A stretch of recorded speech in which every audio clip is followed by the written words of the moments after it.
Hi, I'm Austin. I'm Brad. And I'm Jake. And we're going to show you how to change your oil. Man, I love my new car, but I probably need to change the oil before I go cruising around. How should I go about doing that? Well, first what we need to do is, you need to get an oil filter selected for your make and model of your vehicle. And then you have to see what kind of oil you need. But where? Nothing better than Walmart. Let's go. Let's go. Here we are at Walmart, and as you select your oil filter, there might be some problems and questions that come up when you're trying to select which one you need to use. Well, what type of filter do I need? To find the appropriate oil filter, you'll need to locate a book in Walmart on the shelf that has all the oil filters you'll need. You'll need to locate your make and model of vehicle to find out what you'll need. According to the book, a Chrysler 300M needs a pH 16. What do you know? Here's one right here. Now I got the filter, but what kind of oil do I need? To figure out what kind of oil you need, go look on the oil cap underneath your hood. Unfortunately, this cap doesn't tell you what type of oil you need, so now we will get out the owner's manual. Now I have my owner's manual, and after flipping through it, I have figured out that this car needs 10W30. Well, I know Pennzoil is a good brand, and I need 10W30.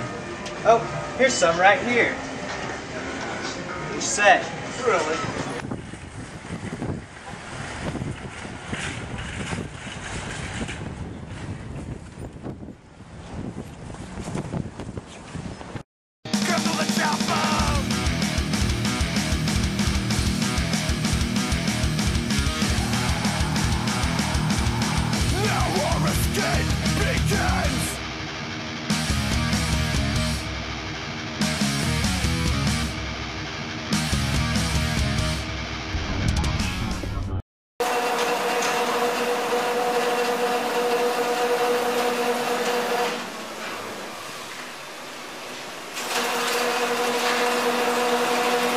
Some of the equipment we'll need is some tools, a floor jack, a jack stand, and an oil pan.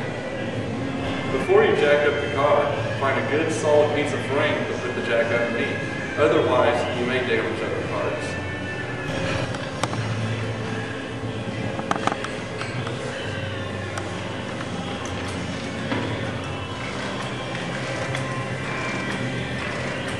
Now that I have the car jacked up, I need to find a good spot to put these two jack stands. That way the car doesn't come down on you while you're changing the oil.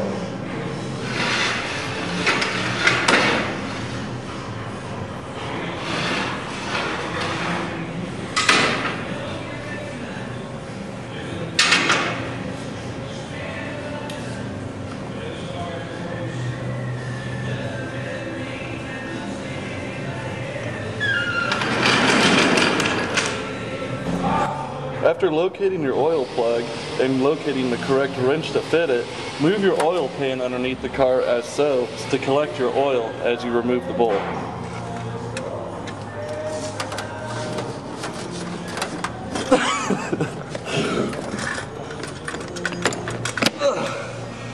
That's a good one.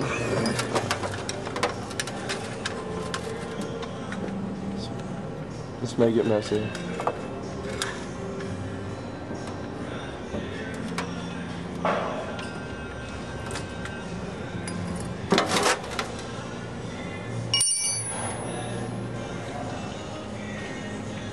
Make sure you put the plug where you'll remember it and not get it in any dirt.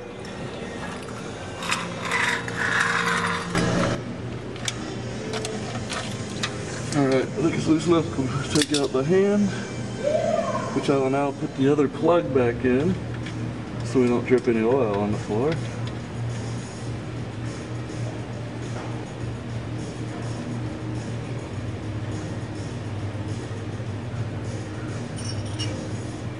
And make sure you get this plug snug.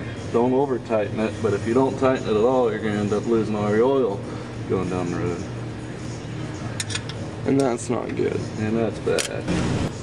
Ouch.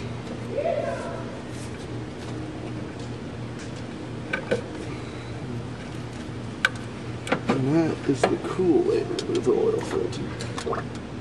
Alright.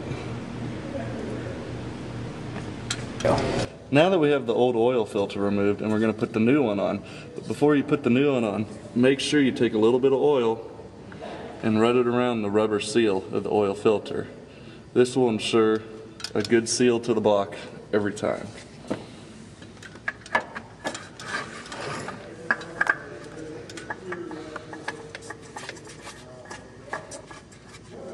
A good rule of thumb is to get the filter pretty much as tight as you can with your hands, and that'll be fine.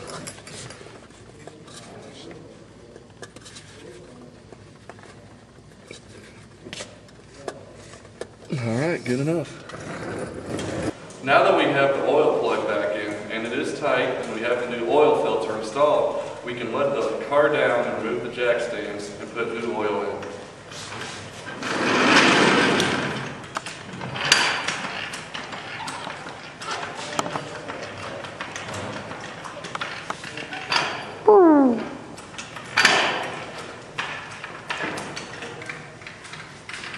Turn that wheel back.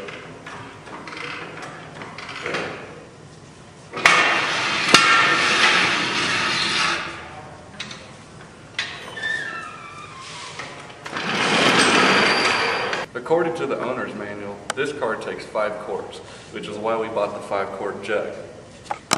Now we will add the 5 quarts, slowly, making sure not to overfill and spill over the funnel.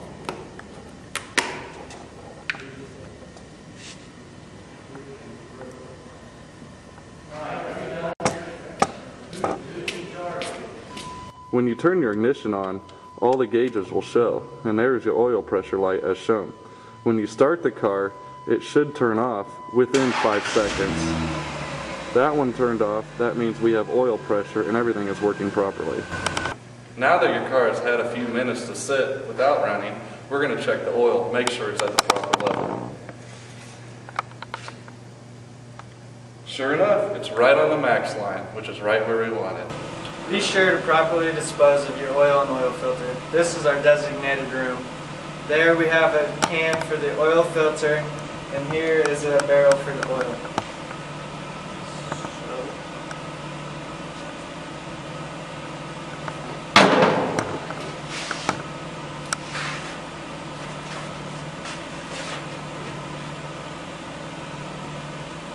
Thanks for helping me change my oil.